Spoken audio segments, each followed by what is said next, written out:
제가 교회를 이전하고 그 다음에 사명 시리즈로 지금 말씀을 나누고 있는데, 첫 번째 말씀은 누가 모이는가 그래서 아둘람굴에 모인 다윗의 용사들에 대해서 나눴습니다. 그리고 우리가 두 번째 말씀으로 누구를 위하여 싸울 것인가, 다시 오실 예수 그리스도, 우리가 섬겨야 될 분은 십자가에서 죽으신 분이 아니라 부활하신 분이 아니라 곧 다시 오실 예수 그리스도라는 것에 대해서 우리가 나눴습니다. 우리가 이제 누구를 위해 싸워야 되는지가 명확해졌다면 이제 우리가 어떻게 싸워야 되는지를 알아야 됩니다. 그래서 오늘 사명 시리즈 마지막으로 어떻게 싸울 것인가, 자리를 지켜라, 이런 제목으로 함께 말씀을 나누도록 하겠습니다. 오늘 읽은 이 본문은 저한테는 너무나 친숙한, 제가 너무나 좋아하는 본문입니다.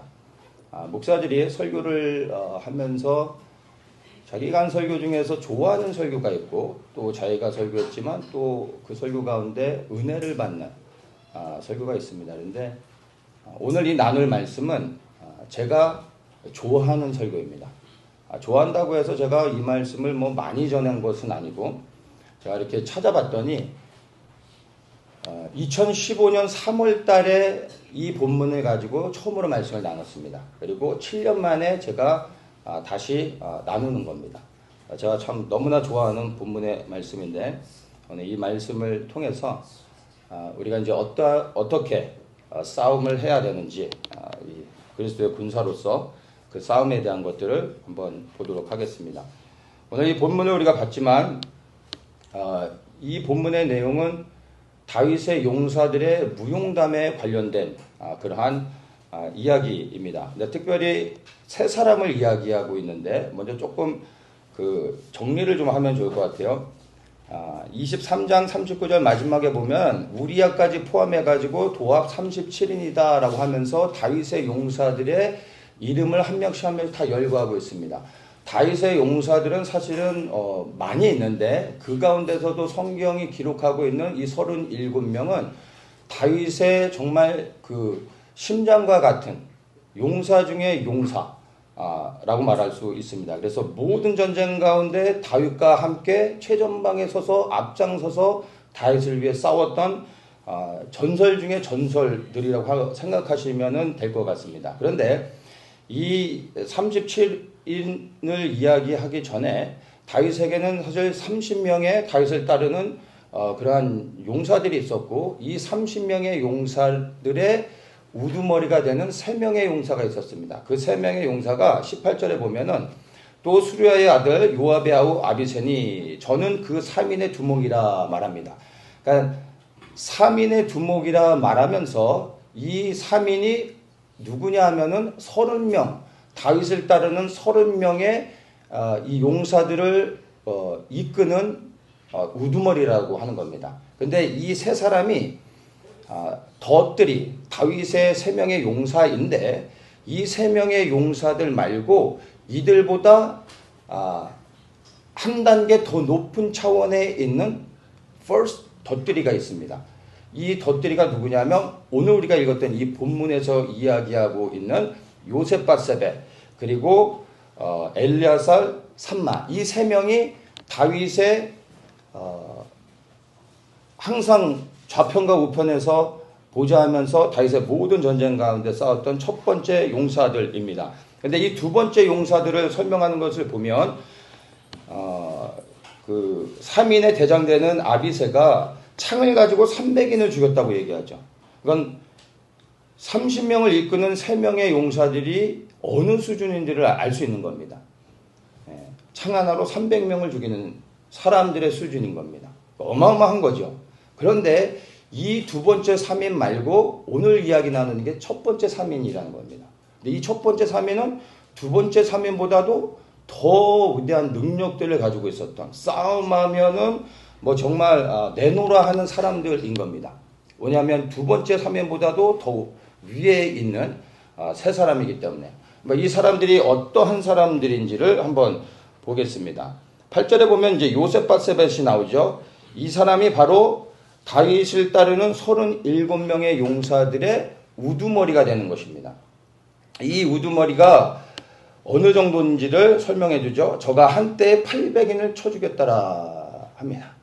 800명. 8명도 아니고 80명도 아니고 800명. 삼류 무협지에서도 이런 식의 표현은 잘 안 합니다. 너무 지나치기 때문에. 성경에서 이렇게 이야기하고 있습니다. 이게 가짜라는 얘기가 아닙니다. 그렇죠? 이 말씀 있는 그대로 우리는 믿습니다. 800명을 한 번에 때려 죽이는. 여기서 이제 한때 800인을 쳐 죽였더라 이렇게 얘기하는데 이게 뭐 한 번 칼을 휘둘렀더니 800명이 떨어져 죽었다는 게 아니라 NLT에 보면은 in a single battle 이렇게 얘기합니다. 한 번의 전투에서 800명을 죽인 겁니다. 엄청난 겁니다. 여러분 오늘날의 현대 전투에서 총을 갖고 싸우지만 한 번의 전투에서 800명을 죽이는 일은 역사상 한 번도 없었습니다. 기관총을 가지고 쏘고 대포를 쏴도 한 번의 전투에서 한 사람이 800명을 죽이는 것은 아직까지도 불가능한 겁니다. 있을 수 없는 겁니다. 그런데 이 당시는 어떻습니까? 칼을 갖고 싸우는 시대입니다. 이 칼을 갖고 싸우는 시대에 한 번의 전투에서 800명을 죽였다라는 것은요. 정말 전설 중에 전설이고 절대지존이라는 것을 성경에서 말해주고 있는 겁니다. 절대지존이라는 단어를 아십니까? 자매님들은 좀 생소할 수도 있는데 지존이란 단어는 원래는 왕에 대한 칭호입니다. 왕을 높이기 위해서 쓰는 칭호. 지극히 존귀한 자입니다. 그래서 지존입니다. 왕한테 하는 칭호인데 이 앞에 절대자를 붙이면 이거는 이제 왕이 아닌 무림세계에서 최고수한테 일컫는 하나의 고유명사입니다. 그래서 절대지존이라는 말은 무협 세계에서만 존재하는 이야기입니다. 근데 이 요셉과 세벳 그리고 이 세 명의 용사들이 정말 절대지존이라는 거죠. 한 번에 800명을 죽일 수 있는 정도의 엄청난 이 군사력을 갖고 있었던 능력을 갖고 있었던 사람인 것입니다. 자, 이렇게 이제 첫째 군장이 되는 요셉 바세벳이 어떠한 사람인지를 보여주고 있는 거죠. 그러니까 다윗과 함께 했던 이 세 명의 용사들이 항상 다윗과 전쟁을 했던 것을 상상해 보면 다윗이 싸웠던 모든 전쟁 가운데 늘 승리할 수 있었던 비결이 다윗도 싸움을 워낙에 잘했던 것도 있었지만은 그것뿐만이 아니라 다윗을 따르는 이러한 용사들이 워낙에 싸움을 잘했기 때문에 모든 전쟁 가운데 승리할 수 있었다라는 것을 우리가 이걸 통해서도 볼 수가 있습니다. 자, 이제 우리가 9절부터 해서 두 번째 용사부터 우리가 살펴볼 때 오늘 우리에게 주시는 말씀을 발견할 수 있습니다. 이제 두 번째, 넘버 2가 되는 거죠. 두 번째 엘르아살이라는 사람이 나옵니다. 세 용사 중에 두 번째 인물이 됩니다. 9절에 보면 블레셋 사람이 싸우려고 모임에 이스라엘 사람들이 물러간지라. 세 용사가 싸움을 도두고 저가 나가서 손이 피곤하여 칼에 붙기까지 블레셋 사람을 치니라. 그날에 여호와께서 크게 이기게 하셨으므로 백성들은 들어와서 저희 뒤를 따라가며 노력할 뿐이었더라. 이제 두 번째 용사 엘르아살에 대해서 이제 설명해주고 있습니다. 자, 블레셋 사람들이 다시 쳐들어와서 싸움을 해야 되는 상황이 됐는데 여기 이스라엘 사람들이 물러갔다 얘기하죠. 여기서 이스라엘 사람들은 백성들이 아니라 이스라엘 군사들을 이야기하는 겁니다. 블레셋과 맞서 이스라엘을 지켜야 될 군사들이 어마어마한 블레셋의 군사들이 몰려드니까 무서워서 도망갔던 겁니다. 첫째, 블레셋 사람들은 수적으로도 엄청났겠죠. 최소한 수천에서 수만이 될 수도 있었겠고 무기도 사실은 이스라엘 사람들은 변변치 않게 갖고 있었습니다. 그런데 블레셋들은 다 이제 그 철로 만든 검을 다 갖고 있었던 거죠. 그러니까 아무리 생각해도 이길 수가 없는 겁니다. 그래서 싸워야 될 군사들이 겁먹고 다 도망가는 겁니다. 자, 그런데 이 군사들이 다 도망가는 상황 가운데서 누가 남습니까? 세 용사가 남았다는 거예요. 세 용사가 남아 뭐합니까? 싸움을 도두고 이렇게 말하죠. 이 싸움을 돋았다라는 것은 고대 시대의 전투를 보면은 전쟁하기 전에 그 들판에 진영을 딱 갖춰놓고서 이 대장들이 나와서 막 시위하는 거 있잖아요. 앞에 가가지고 막 욕도 하고 막 이렇게 위협도 하고 막 그러는 거 있지 않습니까? 영화에 보면. 근데 그런 걸 했다는 거야. 근데 수만의 블레셋 군들을 앞에다 두고서 누가요? 세 사람이서. 웃기지 않습니까? 그림이. 뒤에는 아무도 없는데 이 세 사람이 이 수많은 블레셋군과 싸우기 위해서 막 이제 그들을 위협하며 이제 워밍업을 하는 겁니다. 예. 모든 사람이 다 도망갔는데 세 사람이 남아 지금 다윗을 지키고 있다는 것을 생각하시면 되는 겁니다. 여기에 다윗이라는 인물은 등장하고 있지 않지만 다윗은 나이가 너무 많아 이제 한번 싸우다가 죽을 뻔한 위기를 겪고 난 다음부터 이제 장수들이 절대 앞으로는 싸움 현장에 나오지 말라고 얘기를 했죠. 그 이후로부터는 다윗이 현장에 나가 싸움을 하지는 않았지만 그 전까지는 다윗은 모든 싸움의 최전방에 가장 앞장서서 싸웠던 사람입니다. 그러니까 다윗을 위하여 부하들이 더욱더 목숨 걸고 싸울 수 있었던 겁니다. 그러니까 이 자리에 다윗은 등장하고 있지 않지만 다윗이 있었던 겁니다. 다윗을 뒤로하고 모든 군사들이 도망가는데 이 세 명의 돛들이 다윗을 지키는 이 용사들은 다윗을 지키기 위해 그 자리에 남아 있었다는 것을 우리가 이제 생각해 볼 수가 있는 거죠. 자, 그러면서 이제 이 세 사람이 수많은 블레셋군과 싸우기 위해서 그러니까 대형을 갖추고 이제 싸움을 하는데 가만히 보면 10절에 저가 나가서 손이 피곤하여 칼에 붙기까지 블레셋 사람을 치니라 이랍니다. 그래서 저라고 말하죠. 그들이라고 말하지 않습니다. 그래서 저가 누굽니까? 엘르아살. 세 명이 합심해가지고 싸워도 이길 수 없는 전쟁인데 이 세 명 중에 두 명은 뒤로 빠져 있는 거예요. 그리고 엘르아살 혼자 나가서 싸우고 있는 겁니다. 말이 안 되는 싸움 한 거죠. 근데 이 요셉바사가 산마가 뒤로 빠져 있었던 거죠. 그러면 이들이 싸우지 않을 거면 도망을 가지 왜 남아 있어서 또 싸움은 하지 않았을까요? 이들이 두려워서 싸움을 안 한 것이 아니라 이제 내용은 이렇습니다. 이제 요셉바사벳은 내 손 내가 땀 흘리지 않도록 네 손에서 해결해라. 뭐 이런 거에 내가 나서야 되겠냐 얘기를 한 거예요. 그리고 산마는 형님이 이번 전투를 통해 왕에게 승리를 안겨주십시오. 내가 이번엔 참겠습니다. 이러면서 자기가 빠져준 거예요. 두려워서가 아니라. 약간 엘르아살에게 기회를 준 겁니다. 그래서 혼자 엘르아살이 수많은 이 블레셋군과 맞서서 싸움을 이제 혼자 하게 된 겁니다. 그런데 놀라웠게 정확하게 얼마의 많은 사람들인지는 우리가 알 수는 없지만 그런데 혼자 맞서서 이 수많은 블레셋군과 싸웠는데 어떻게 했습니까? 크게 이겼다라고 말을 하고 있습니다. 그래서 보면은 손이 피곤하여 칼에 붙기까지 블레셋 사람을 쳤는데 그날에 여호와께서 크게 이기게 하셨으므로 백성들이 돌아와 저희들을 따라가며 노력하였다. 전쟁이 끝나고 난 다음에 도망갔던 이스라엘 군사들이 다시 돌아와서 전리품을 다 취했다라는 이야기를 지금 하고 있는 겁니다. 이 말씀을 보면 엘르아살이 혼자 싸웠는데 엄청난 승리를 했습니다. 그러면 우리가 여기서 요셉바벳처럼 이렇게 800명을 죽이는 그러한 시나리오를 생각하고서 엘르아살이 그냥 칼 한 번 샥 휘둘렀더니 수십 명 나가 떨어지고 공중에 팍 차올라가지고 공중에서 슉 떨어지면서 칼 한 번 샥 돌렸더니 또 그 주변에 사람들이 우르르 쓰러져가지고 수십 명 또 죽고 막 이런 무협 영화를 상상하시면은 안 됩니다. 그러니까 엘르아살이 너무 쉽게 막 그 휘바람 불면서 싸워서 승리를 한 게 절대 아니라는 것을 아셔야 됩니다. 왜냐하면 그 싸움이 어떠했는지를 설명해주고 있는데 손이 피곤하여 칼에 붙기까지. 이게 이해가 되십니까? 여러분, 엘르아살이 많은 블레셋군과 싸움을 하고 나서 전투가 끝나고 칼집에 칼을 딱 넣는데 손이 안 떨어지는 거예요. 그날의 전투가 얼마나 치열했는지를 우리가 알 수 있는 겁니다. 그냥 정말 쉽게 싸워서 이겼던 것이 아니라 그날의 싸움이 얼마나 치열했는지를 알 수가 있는 겁니다.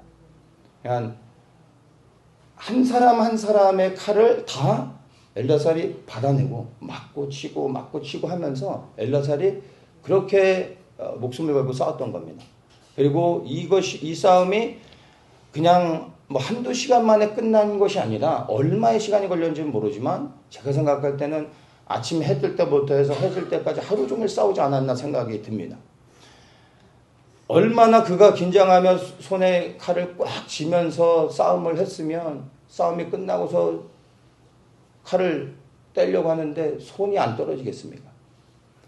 여러분이 앞에 있는 볼펜이라도 하나 잡고서 있는 힘껏 꽉 잡아보세요. 몇 시간을 잡고 있어야 손이 달라붙어서 떨어지지 않을지 한번 상상을 한번 해보십시오.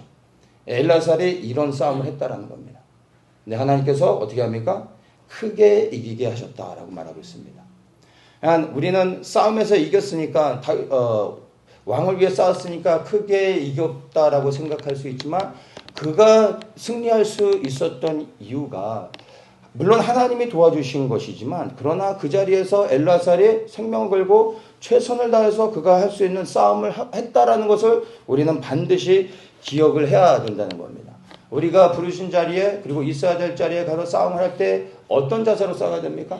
바로 이 엘르야살과 같은 자세로 싸워야 되는 겁니다. 손에 칼이 붙기까지.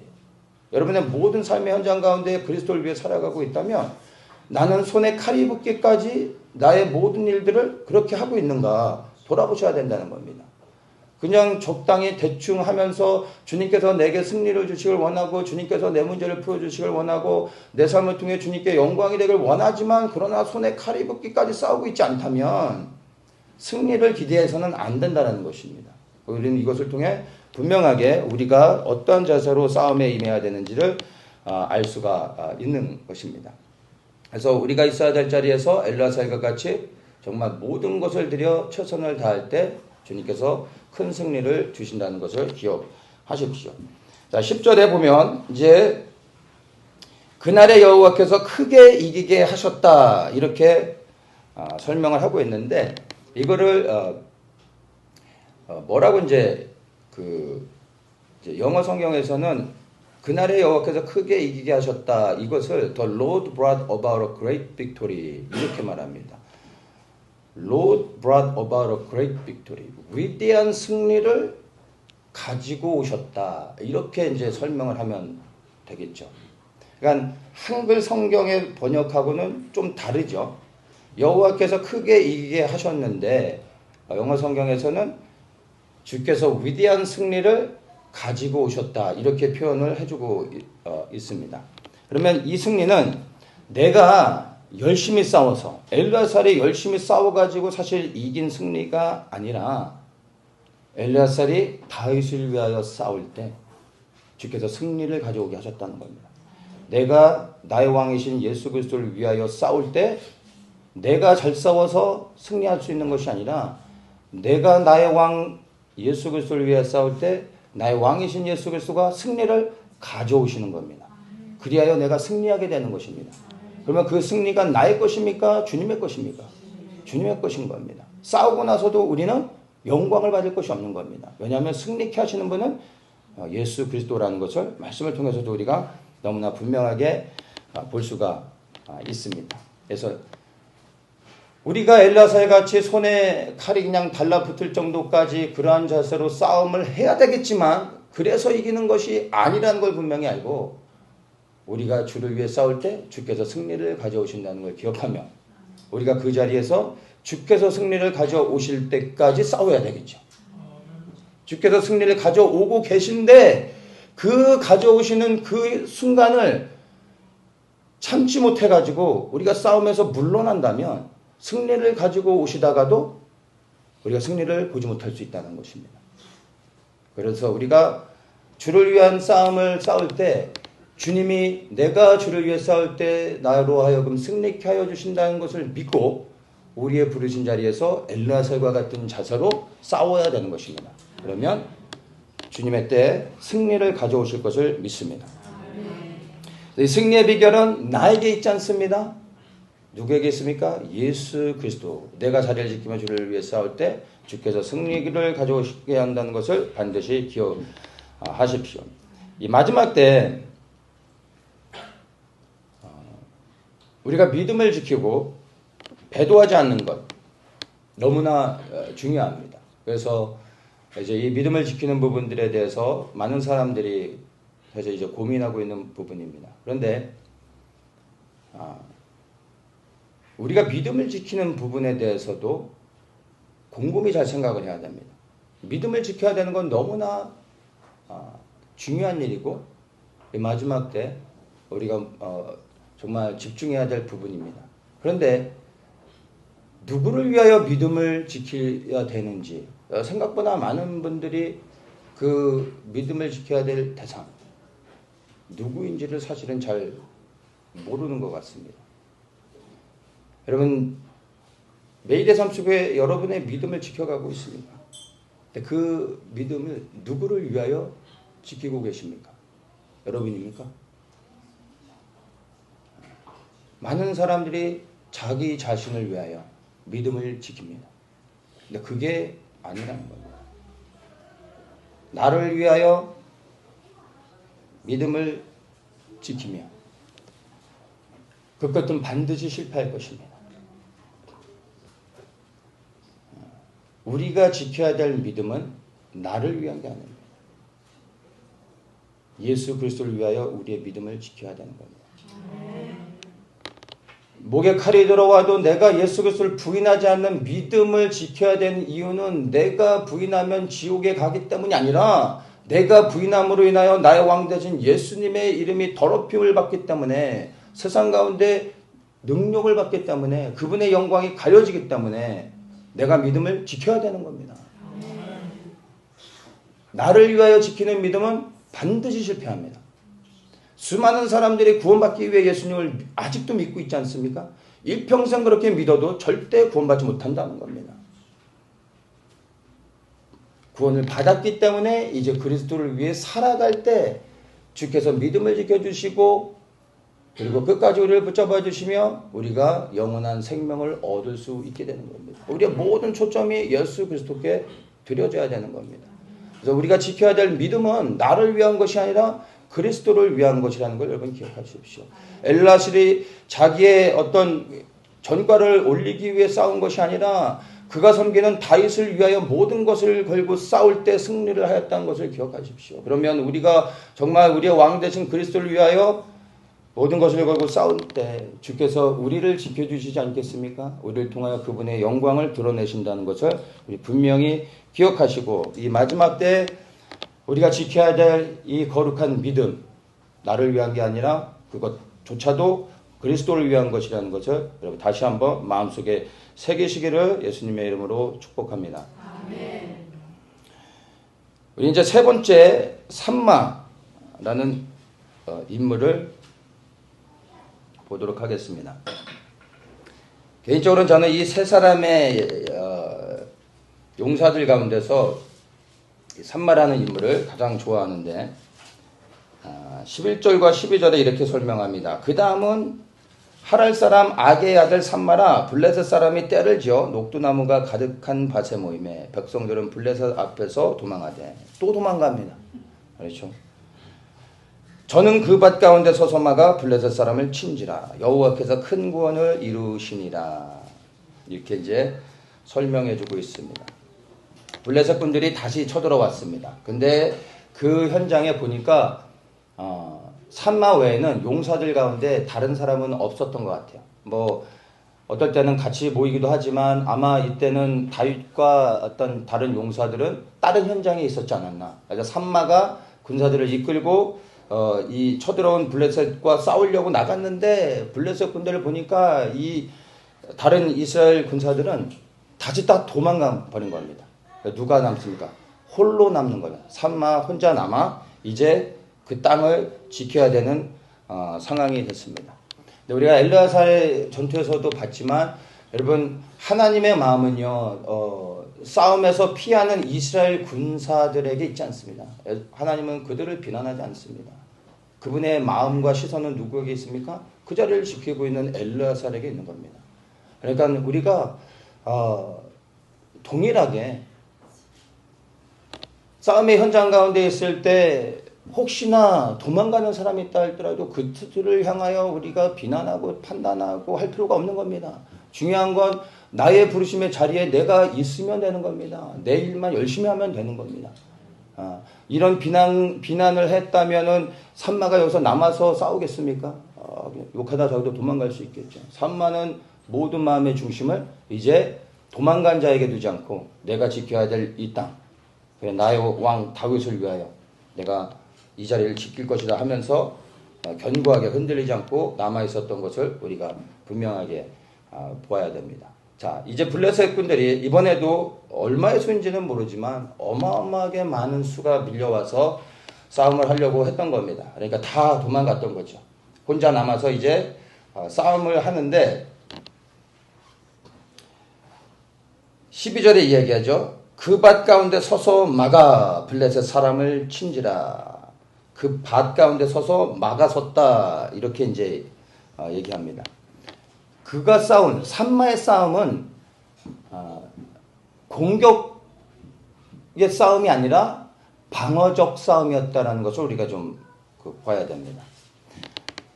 이걸 이제 NIV에서는 산마 to his stand in the middle of the field, he defended. 방어, defend, 방어를 했다 이렇게 지금 말해주고 있습니다. 어디에 섰냐면 그 필드, 들판의 중앙에 딱 서가지고 방어를 한 겁니다. 막아서 지키는 싸움을 한 겁니다. 전투를 하면 한쪽은 공격을 하는 거고 한쪽은 방어를 하는 겁니다. 우리는 흔히 이제 싸운다고 하면은 늘 이제 어떤 공격하는 것, 땅을 빼앗는 것, 무언가를 성취하는 것, 이런 것들을 흔히들 생각을 하는데 여러분 전쟁은 꼭 그런 것만은 아닙니다. 공격하는 쪽에 있으면 반드시 방어하는 쪽이 있습니다. 공격하는 쪽은 무너뜨리고 점령할 때 승리하는 거지만 그러나 방어하는 쪽은 그것을 막아내고 지켜내면 그게 승리인 것입니다. 산마의 싸움은 막아내는 싸움이었다라는 것을 우리가 분명히 기억을 해야 하는 것입니다. 산마는 땅을 차지하기 위해서 싸운 것이 아니라 자기의 땅을 지키기 위해서 필드의 한 중앙에 나가서 싸웠다는 것입니다. 그런데 놀라웠게요. 혼자서 그 땅을 지키며 싸웠는데 어떻게 했습니까? 이 말씀을 보면 여호와께서 큰 구원을 이루시니라 이렇게 이제 이야기합니다. 홀로 남아 땅을 지키는 싸움을 했는데 그가 큰 승리를 하게 되었던 것을 우리가 말씀을 통해서 봅니다. 마지막 때 싸움은요, 지켜야 하는 싸움이라는 것을 여러분 잘 기억을 하셔야 됩니다. 이제는 나아가서 취하고 정복하는 그런 싸움이 아니라 지켜내는 싸움입니다. 우리가 아까도 봤죠? 우리가 이 마지막 시대에 지켜야 될 것이 우리의 믿음입니다. 믿음. 지키는 싸움인 것입니다. 배도하는 일들이 있을 뿐만 아니라 미혹하는 일들이 있을 것이고 우리로 하여금 위협하고 협박하며 우리의 믿음을 버리게 하는 일들이 있을 겁니다. 무엇을 해야 되면 지켜야 되는 싸움이라는 겁니다. 이 마지막 때는 지키는 싸움에 집중을 해야 됩니다. 근데 우리가 무엇을 지킬지 다시 한 번 더 고민을 해봐야 됩니다. 우리가 지켜야 될 것은 다른 것이 아니라 여러분 예수 그리스도입니다. 우리 안에 주인 되신 그리스도를 지키는 것이 모든 것입니다. 그 그리스도를 지키기 위해 믿음을 지키는 것입니다. 그 그리스도를 위하여 우리가 믿음을 지켜야 되는 것이고 그 그리스도를 위하여서 우리가 배도하지 않기 위해서 정말로 거룩과 정결한 가운데 구별되어져야 하는 것입니다. 지키는 싸움, 이것이 마지막 때의 싸움인 것을 여러분 기억하십시오. 그런데 여기서 우리가 한 가지 좀 봐야 될 단어가 있는데 12절에 저는 그 밭 가운데 서서 막았다 이렇게 얘기하는데 아까 이렇게 얘기하죠. 산마 to his stand in the middle of the field. 필드에 서서 필드의 중앙에 서가지고 막아서며 싸웠다라고 이야기를 하는데 ESV에서는 이렇게 얘기합니다. He took his stand in the midst of the plot. 필드라는 단어를 쓰지 않고 플랫이라는 단어를 씁니다. 근데 필드와 플랫은 사실 완전히 다른 의미를 갖고 있습니다. 필드는 그냥 이제 이 상황에서는 들판으로 이해를 하면 되겠죠. 수많은 블레셋군들이 싸우려고 달려드는데 이 필드의 개념으로 보면 그냥 들판 한 복판에 그냥 아무데나 산마가 서서 싸운 겁니다. 그러면 우리가 생각할 땐 산마가 뭐 그 들판에서 뭐 이쪽으로 가서 싸웠다 저쪽으로 가서 싸웠다 앞으로 갔다 뒤로 갔다 해서 막 이리저리 막 왔다 갔다 하면서 싸운 것으로 생각할 수 있습니다. 그런데 ESV에서 말하는 in the midst of the plot, 이 plot이라고 말했을 때 우리가 조금 더 다르게 생각해 볼 필요가 있습니다. 제가 볼 때는 이 plot이라는 단어를 보다 더 정확하게 설명해 주고 있는 것 같습니다. field보다는 plot이라는 단어가 더 적절한 해석이라고 보는데 이 plot이라는 단어의 의미는요. 필드보다는 훨씬 작은, 필드는 너무나 넓은 지역입니다. 근데 플랫은 굉장히 작은 규모의 구역을 이야기하는 겁니다. 그러니까 명확한 구역의 어떤 사이즈는 없습니다. 근데 한눈에 보여지는 조그만 그 어떤 서클이라고 할까요? 그런 것을 갖다가 플랫이라고 말하는 겁니다. 그래서 플랫 에어리어 이렇게 말할 때는 무슨 의미가 붙냐면은 이 플랫은 오너십이라는 단어와도 연결되어 있습니다. 그래서 필드 하면은 이거는 그냥 넓은 들판인 거죠. 그러면 이게 이 땅이 누구 겁니다라는 개념이 없는 거예요. 그냥 땅인 겁니다. 그런데 플랫이라고 말할 때는 반드시 그 땅은 누군가 소유주가 있다라는 의미를 담고 있는 겁니다. 플랫은. 그러니까 산마가 아무 데서나 그냥 선 게 아니라 너무나 넓은 들판에 수많은 블레셋군들이 달려오고 있는데 자기 혼자서는 그 사람들을 다 싸울 수가 없잖아요. 산마가 어떻게 했냐면 자기의 플랫 에어리어를 정한 겁니다. 그래서 눈에 보이는 자기만의 구역을 설정을 한 거죠. 거기다가 뭐 어떤 눈에 보여지는 표식으로 펜스를 친 것은 아니겠지만 산마가 딱 보면서 여기서부터 저기까지 여기는 내 땅. 그래서 이 내가 지정한 나의 땅 안에 들어오는 블레셋군은 내가 가만두지 않겠다. 너무나 많은 사람들이 오니까 혼자 잘 싸울 수가 없는 거야. 그래서 내 구역에 들어오는 자는 내가 목숨 걸고 내가 싸우겠다. 그러나 내 땅을 밟지 않고 저쪽으로 지나가는 애들은 난 신경 쓰지 않겠다. 내 땅만 지키겠다 하고 자기의 플랫 에어리어를 조그맣게 정해놓은 거예요. 그리고 그 중앙에 딱 선 겁니다. 이해가 되십니까? 미친 사람처럼 이리 갔다 저리 갔다 해서 싸운 게 아니에요. 내 땅만 지켜야지 하고 그 작은 땅을 지키고 서 있었던 겁니다. 그런데 수많은 블레셋군들이 산마와 싸우기 위해 산마가 정해놓은 그 땅을 밟고 들어왔겠죠. 산마는 누구랑 싸우는 겁니까? 저쪽으로 지나가는 사람이 아니라 내 땅을 밟고 들어오는 사람들과만 싸운 겁니다. 그랬더니 큰 구원을 이루시니라. 하나님께서 그에게 승리를 주셨다라고 이야기하고 있습니다. 산마가 지정한 조그만 땅, 산마는 그 조그만 땅만을 지켰는데 주님께서 큰 승리를 하게 하셨다라는 겁니다. 내가 있어야 될 그 자리에 흔들리지 않고 견고하게 서 있을 때 무슨 일이 일어나는지를 우리는 산마를 통해서 너무나 분명하게 볼 수 있는 것입니다. 이것을 NIV에서는 똑같이 엘라살의 전쟁과 같이 똑같은 그 센텐스로 이야기를 합니다. The Lord brought about a great victory. 엘라살 때와 산마 때 똑같은 표현으로 이야기하고 있습니다. 그런데 ESV에서는 그렇게 말하지 않습니다. 뭐라고 얘기하냐면 The Lord worked a great victory. 이렇게 말합니다. 다른 의미죠. 위대한 승리를 위하여 주께서 일하셨다라는 겁니다. 무엇을 위해요? 산마가 지키고 있는 그 땅을 위하여. 산마가 하나님의 땅이라 생각하고 그 땅을 지키고 있을 때 주께서 승리를 위하여 일하시고 끝내 단마가 승리할 수 있도록 하셨다라는 것을 볼 수 있습니다. 엘르아살의 전쟁과 산마의 전쟁은 다른 것입니다.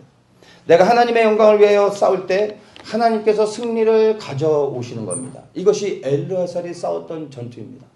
그리고 우리가 지금까지 왔던 어떤 영적 싸움이라고 말할 수 있습니다. 그런데 이제는 내가 하나님의 부르신 자리에 산마와 같이 생명을 걸고 내게 지정하신 그 땅에 부르신 그 자리에 서서 그 땅을 끝까지 지켜낼 때 주께서 승리를 위하여 일하신다는 겁니다. 이것이 앞으로 우리가 싸워야 될 싸움이라는 것입니다. 이리 갔다 저리 갔다 여기 참견하고 저기 가서 이러는 것이 아니라 각자를 부르신 그 자리에서 내 땅만 지키면 되는 것입니다. 내가 서 있는 이 조그만 땅 누구도 돌아보지도 않고 옆으로 지나갈 수 있지만 내게 허락하시고 불러주신 그 땅만 내가 지키고 있으면 주께서 승리를 위해 일하신다는 것입니다. 주님께서 오늘날 누구를 찾으시겠습니까? 많은 일들을 하는 사람이 아니라 부르신 자리 그 자리에서 변함없이 이동하지 않고 그 자리를 지키고 있는 사람을 찾지 않으시겠습니까? 그 사람이 그 땅을 지키고 있을 때 주님께서 승리를 위하여 일하시고 영광을 받으신다는 겁니다. 주님이 바로 부르신 자리를 지키는 사람을 이 시간 찾고 있는 것입니다. 우리는 추수의 끝자락의 시대에 살아가고 있습니다. 이방인의 추수가 이제 끝나가고 사실 유대인의 추수가 시작되어지는 그런 이제 교차점에 있습니다. 추수는 끝나가고 또 다른 추수가 시작되고 있는 겁니다. 근데 이 이방인의 추수와 유대인의 추수가 교차되어질 때 일어나는 현상이 있습니다. 한마디로 표현하면 환난과 핍박입니다. 이 환난과 핍박을 조금 더 구체적으로 얘기하면 우리와 같이 이방인들에게는 핍박이 시작되어지는 겁니다. 이미 핍박은 시작되어졌습니다. 우리가 그걸 알고 있지 않습니까? 재난은 시작되어졌습니다. 핍박은 점점 거세어질 겁니다. 왜 추수의 끝, 이방인의 추수의 마지막에 핍박이 극심해집니까? 타작해야 되기 때문에. 쭉정이들을 이제는 걸러내야 될 때가 왔기 때문에. 왜냐하면 세상의 끝이 다가오고 있기 때문에 이제는 심판하셔야 되는 겁니다. 걸러내셔야 됩니다. 핍박을 통하여 쭉정이들을 걸러내시는 작업입니다. 그래야 앞으로 핍박은 더욱더 거세질 겁니다. 근데 그 핍박을 불편하게 받아들일 것이 아니라 나의 믿음에 대한 도전으로 받아들이며 그리스도를 향한 믿음을 변치 말아야 되는 겁니다. 이게 이방인들에게 주시는 말씀으로 받아야 되는 겁니다. 근데 또한 유대인들에게는 환난이 시작되어지는 겁니다. 왜냐하면 이 유대인들이 극심한 환난 가운데 세상의 모든 민족들에게 버림을 받고 이제 그들을 도울 자들이 아무도 없을 때 절체절명의 위기의 순간 앞에서 이들이 이제는 누구를 찾습니까? 하늘을 바라보며 그들의 메시아를 찾으며 메시아께 도움을 구할 때 그들이 생각지 못했던 그들의 메시아 대신 그들이 받아들이지 않았던 메시아 대신 예수 그리스도께서 이 땅에 강림하시면서 하나님의 백성들을 만나주시고 그들을 구원해 주시는 겁니다. 그래서 유대인들에게는 이제 환난이 더욱더 극심해지는 겁니다. 새로운 반유대주의가 전 세계 곳곳 가운데서 일어나는 이유가 바로 하나님의 백성들을 이제 흔들고 다른 나라와 다른 것에 소망을 두는 것이 아니라 오직 메시아를 바라볼 수 있도록 환난이 임하고 있다는 겁니다. 그래서 이 환난과 핍박이 우리 믿는 그리스도인들과 또 하나님의 백성 이스라엘에게 전 세계적으로 동시에 일어나고 있습니다. 이것을 우리가 분명하게 기억을 해야 할 겁니다. 그래서 정말 지금은 복음을 여러분 전할 때가 아니라 이제는 이 복음을 지켜가야 될 때가 되었습니다. 왜냐하면 추수가 끝나가고 있기 때문입니다. 그래서 이제는 생짜들이 아니라 사실은 덜 익은 곡식들, 땅에 떨어진 곡식들, 그러나 떨어졌기에 밟히거나 새의 먹이가 될 수밖에 없는 그런 상황에 있는 그러한 알곡, 떨어진 알곡들을 추수해야 되는 것이 지금의 시대인 겁니다. 그래서 지금은 정말 복음을 지켜야 될 그러한 시대에 살아가고 있습니다. 그래서 구원에 대해서 어떤 믿음에 대해서 여러 가지 이슈들 가지고 신학적으로 이게 맞니 저게 맞니 뭐 이런 것들을 논할 때가 아니라 이제는 내가 믿는 바를 믿음으로 행하고 그리고 지켜내는 것, 그게 더 중요하다는 겁니다. 논쟁하지 마시고 여러분이 믿는 바를 여러분의 삶 속에서 여러분이 그리스도를 위하여 행하며 살아가면 되는 겁니다. 무엇이 맞느냐가 중요하지 않습니다. 믿는 바를 따라 여러분이 정직하게 그리스도 앞에서 온전히 행하면 혹 여러분이 믿고 있는 바가 잘못됐다 할지라도 성령께서 깨닫게 하시며 돌이키게 하시고 바르게 알게 하시며 올바른 믿음에 설 수 있도록 인도해 주실 겁니다. 오늘날에도 여전히 지금도 많은 사람들이 어떤 핫 이슈를 생각하는 게 WCC에서 나오는 것들. 거기 있으면 배도니 하면서 WCC나 WEA에 나오는 것, 이것이 구별이고 이것이 거룩함이고 분별이라고 생각하는 많은 사람들이 있습니다. 그런데 저는 여러분들이 그런 수준을 좀 넘었으면 좋겠습니다. 물론 그런 것들 또한 분별이라고 말할 수 있고 그런 곳에서부터 나오는 것도 중요할지 모르지만 사실은 여러분 더 중요한 것은 이게 많이 저게 많이 여기는 이렇고 저건 어떻고 해서 그런 데서 나오는 것보다 더 중요한 건 그래서 여러분이 주님이 부르신 자리에 섰냐 이겁니다. 여러분의 부르신 자리를 알고 있습니다. 그래서 그 부르신 자리에 가서 이 엘라살과 같이 산마와 같이 여러분의 생명을 그리스도께 드리며 살아가고 있냐 이겁니다. WCC에서 나오면 그게 거룩함이고 그게 의라고 생각하십니까? 나오면 뭐 하냐고요? 주를 위해 살고 있냐고요?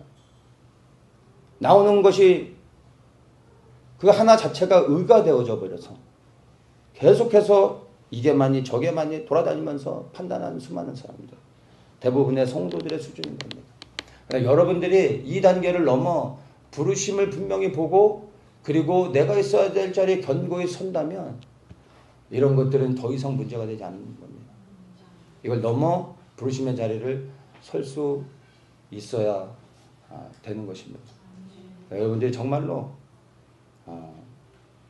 우리가 그런 것으로부터 자유한 공동체지만 제가 그런 것에 대해서 말하지 않는 이유, 우리만큼 아무것에도 속하지 않았고 그래서 우리는 교회가 아닌 선교회로 가고 있는데 누구보다 자유롭게 제가 그런 걸 말할 수 있고 그런 사람들 초청할 수 있는데 그렇게 하지 않는 이유, 이게 우리의 자랑이 되지 않는 이유는 우리의 본질적 부르심이 그게 아니기 때문에 그런 사람들이 모인 공동체가 아니라 부르심의 자리에서 목숨을 걸고 그리스도를 위하여 주의 오실 길을 예비하는 이 일들에 헌신되는 것이 위하여 우리가 모였기 때문에 저는 이런 것들에 대해서 언급하지 않는 겁니다. 이게 우리의 자랑이 될 수 있는 게 아니라는 겁니다. 여러분 어디로부터 나와야 될 것인가, 이런 데 가면 안 되고 저런 데 가면 안 되고가 아니라 이런 관점에서 이제는 내가 어디로 갈 것인가, 어디에 있어야 되는가, 그래서 내가 어떻게 싸워야 되는가, 무엇을 감당해야 되는가, 이런 것들이 여러분들의 마음 가운데 중심에 새롭게 새겨지시기를 예수님의 이름으로 축복합니다. 아멘. 그래서 부르신 그 자리를 끝까지 지켜내는 자가 무엇을 봅니까? 하나님의 영광을 보게 되는 것이고 그 영광을 보는 자들이 영원한 생명을 얻고 하나님 나라에 들어갈 수 있다는 것을 여러분 기억하십시오. 결국 우리의 한 사람 한 사람의 영혼의 구원은 우리 스스로가 우리의 믿음을 지킬 때 얻을 수 있는 것이 아니라 그리스도를 위해 모든 것을 드릴 때 얻을 수 있다는 것을 여러분 기억하십시오. 주님을 위해 우리의 모든 것을 드리는 것이 손해가 아닌 가장 큰 유익이라는 것을 여러분 마음에 새기시길 다시 한번 축복합니다. 아멘. 우리 더처치는 무엇을 지키는 싸움을 해야 되는지를 다시 한번 정리해서 말씀을 드립니다. 우리가 지켜야 될 영적인 플랫 에어리어, 그것이 무엇인지를 한번 봅니다. 첫 번째, 오직 우리는 예수님만을 믿습니다. 저나 인간의 구원을 얻을 만한 다른 이름을 우리에게 주신 일이 없음을 성경은 분명히 이야기하고 있습니다. 오직 예수 그리스도를 통하여 구원을 받습니다. 온 열방의 왕이 오직 예수 그리스도이십니다. 그분이 다시 오실 것입니다. 우리는 이 믿음 위에 서는 겁니다. 이 우리가 지켜야 될 것이 바로 예수 그리스도라는 것을 기억하십시오. 두 번째, 예루살렘을 향한 마지막 복음의 행진이 대한민국에서부터 시작되어집니다. 마지막 복음의 행진의 첫 주자가 대한민국입니다. 그리고 저 북한을 지나 중국을 지나 중동을 지나 예루살렘으로 들어가게 될 것입니다. 우리가 한국 교회의 회복과 북한의 구원을 위해 기도하는 이유가 인권을 위해서가 아닌 겁니다. 바로 이 대한민국이 마지막 때 저 예루살렘을 향한 분명한 사명이 있는 민족이기에 사단은 미리 그것을 알고 전 세계에 유례가 없는 유일한 분단 국가로 만들어서 복음의 행진이 나아가는 것을 막고 있는 것입니다. 또 다른 분단 국가가 지금 바로 이스라엘입니다. 우리는 남북으로 나눠졌지만 거기는 동서로 나눠져서 여전히 그 안에 엄청나게 고통스러운 상황 가운데 이스라엘이 혼란 가운데 있음을 기억해야 됩니다. 우리는 저 예루살렘을 향한 그 부르심을 향하여 나아갑니다. 그래서 서울에서 예루살렘까지라는 슬로건을 가지고 우리가 이제 이 한국교회가 회복되어 마지막 부르심의 사명을 감당하여 거룩한 교회들이 새롭게 일어나 이 마지막 시대의 교회가 주의 오실 길을 예비하는 일들을 위하여 일어나고 저 북한의 닫혀진 문을 열어내고 북한의 성도들과 함께 저 예루살렘을 향하는 그 비전을 품고 우리 어처치가 나아갑니다. 이 싸움을 우리가 하는 것을 여러분의 마음 가운데 품기를 축복합니다. 세 번째, 예루살렘의 평안을 위해 기도합니다. 왜냐하면 예수님께서 이 땅에 다시 오셔야지만 예루살렘의 평안이 오고 온 열방의 평안이 오는 겁니다.